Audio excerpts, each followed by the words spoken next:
देखिए यहाँ पर ये जो मुलाकात है, विदेश मंत्री ईरान के पहुंचे हुए पाकिस्तान, इस्लामाबाद में तो हलचल है ही, और ऐसे में माना जा रहा है भारत भी आ सकते हैं।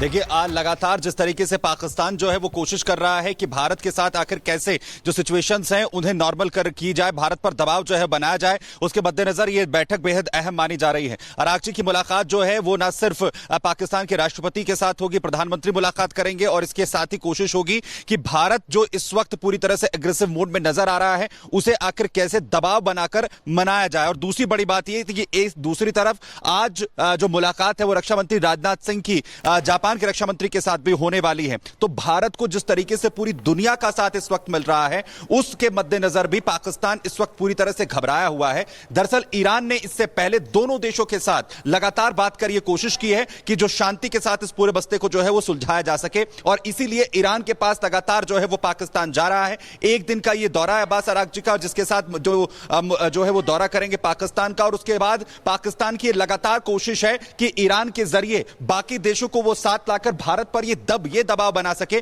कि किसी भी तरीके का मिलिट्री एक्शन या दबाव जो इकोनॉमिक तौर पर भी पाकिस्तान पर बिल्कुल सुमित, देखिए किसी भी तरीके से यहां पर बदला लिया जाए, पूरी कोशिश भारत की तरफ से है। बहरहाल आपको ये बता दें कि पहलगाम आतंकी हमले के बाद से सेना अलर्ट मोड पर है और एलओसी के पास निगरानी भी बढ़ाई गई है। तो भीषण बर्फबारी के बीच सेना पूरी तरीके से मुस्तैद है।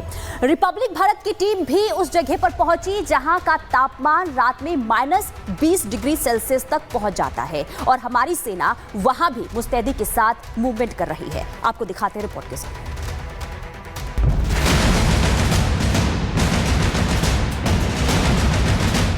पाकिस्तान के किसी भी गद्दारी के लिए भारत तैयार है। जमीन से लेकर आसमान, पाताल से लेकर पहाड़, भीषण जंगल हो या भीषण बर्फबारी का इलाका, सेना मुस्तैद है। आतंकिस्तान की किसी भी नापाक हरकत के लिए सेना अलर्ट है।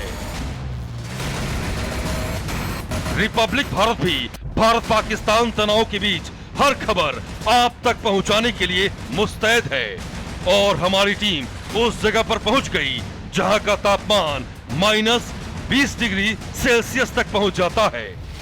हमारे सुरक्षा बल के जवान जो है लगातार लाइन ऑफ कंट्रोल पर जो है चौकसी बरते हुए हैं। हालांकि इस एरिया की अगर हम बात करें, अगर रात की तापमान की बात करें -20 तक जाता है, और लगातार यहाँ के ऑपरेशन की अगर हम बात करें जो कि काफ़ी ज़्यादा मुश्किल है। लगातार पिछले कई घंटों से हम देख रहे हैं किस तरह से स्नोफॉल भी अभी यहाँ पर हो रहा है, और लगातार यहाँ पर जो है पाकिस्तान ऑक्यूपाइड कश्मीर के पास वाले जितने भी एरिया है वहाँ पर इसी तरह का अलर्ट जो है और लगातार फोर्सेज जो है पेट्रोलिंग कर रहे हैं पूरे इस एरिया की। दुश्मन की किसी भी नापाक हरकत के लिए भारत की सेना तैयार हो चुकी है। दुश्मन पर इतने तरफ से वार किए जाएंगे कि वो खुद को किसी भी हाल में नहीं बचा पाएगा, और इसीलिए सेना उस जगह पर पहरा दे रही है जहां उसने कोई भी हिमाकत की तो उसकी फौज बर्फ में ही दफन कर दी जाएगी।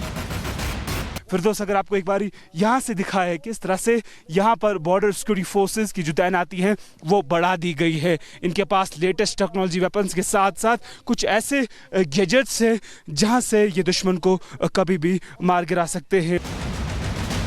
जम्मू कश्मीर में भारी बर्फबारी हो रही है। कई जगहों पर 5 से 7 फीट तक बर्फ गिर चुकी है, और पाकिस्तान इसी की आड़ में घुसपैठ की कोशिश कर सकता है। और एलओसी के साथ बर्फ से ढकी पहाड़ियों पर भारतीय सेना का मूवमेंट आतंकियों के लिए सबसे बड़ा काल है।